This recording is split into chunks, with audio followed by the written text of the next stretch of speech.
Já fiz tanto pro mestre André Luiz, né? Direcionar um aqui ao pastor Moisés Martins. Mas o povo quer continuar a ouvir o mestre André.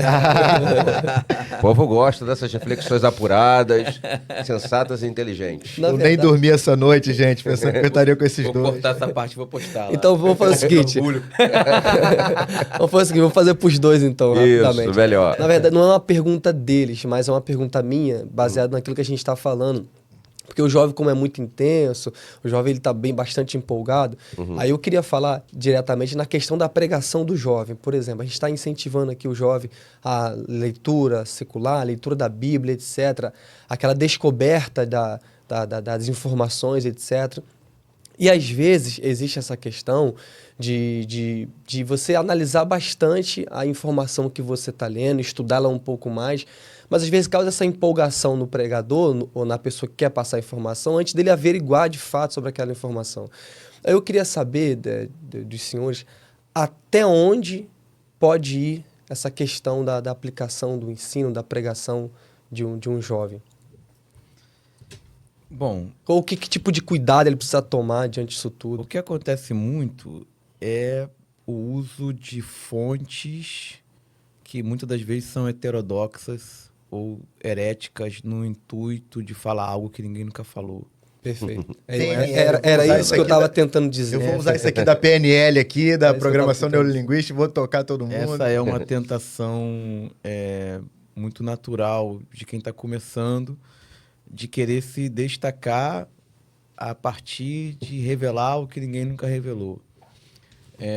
A nossa tarefa não é dizer o que ninguém nunca disse. Na verdade, como o Paulo diz, não nos canso de repetir as mesmas coisas. A gente atualiza a mensagem, mas a mensagem é sempre a mesma.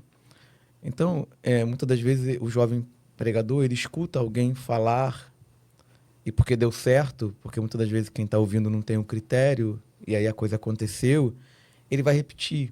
Mas hoje com a rede social, quer dizer, dá certo num lugar, mas em compensação aquele vídeo vai para outros lugares, diz o que é isso, que história é essa? Então, faça um filtro. Você tem uma fonte sobre aquilo? Quem é essa fonte? Quem corrobora com esse pensamento? Perfeito, sim. Não é porque é um rabino, mas muitas vezes é alguém que é completamente heterodoxo, é alguém que o judaísmo mesmo coloca de lado.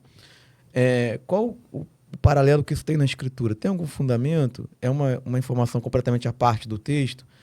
Dá para colocar? Ou seja, tente ser simples. Perfeito. Começa do básico.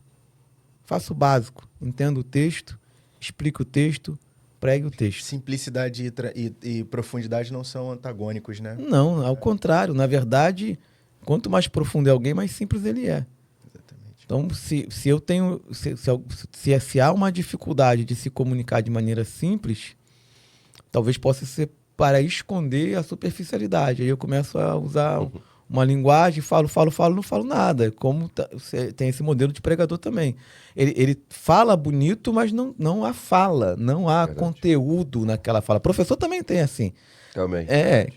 Que fala, que você analisa o discurso dele no seu vocabulário, é muito bom, mas quando você vai ver realmente o que ele falou, você vai tirar muita pouca coisa ali que realmente é conteúdo. Então, eu acho que é isso, e o jovem entender que, na verdade, você vai descobrir seu ministério com o tempo. Você não sabe... Eu costumo dizer que eu fui começar a entender o que era pregar depois de 5 anos que eu estava pregando.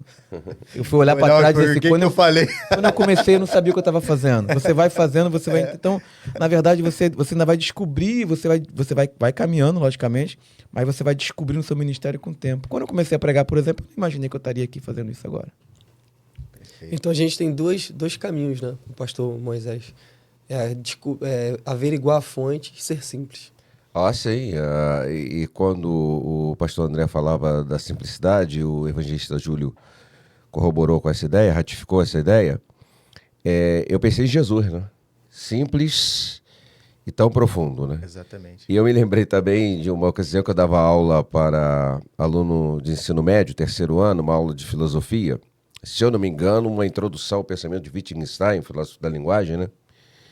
E é um filósofo um pouco complexo. E eu ali explicava os fundamentos do Wittgenstein, do pensamento dele.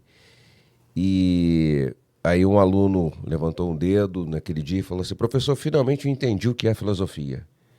Filosofia é o seguinte, é falar difícil quando pode falar fácil. Eu falei, é por aí, é um pouco por aí.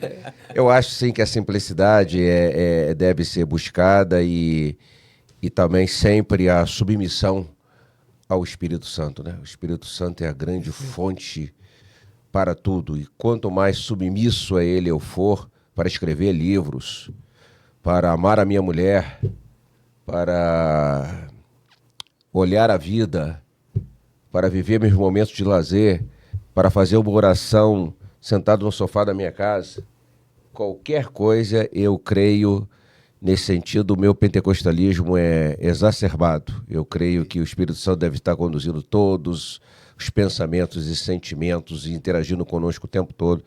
Pelo menos eu convido sempre para isso, e tem dado certo.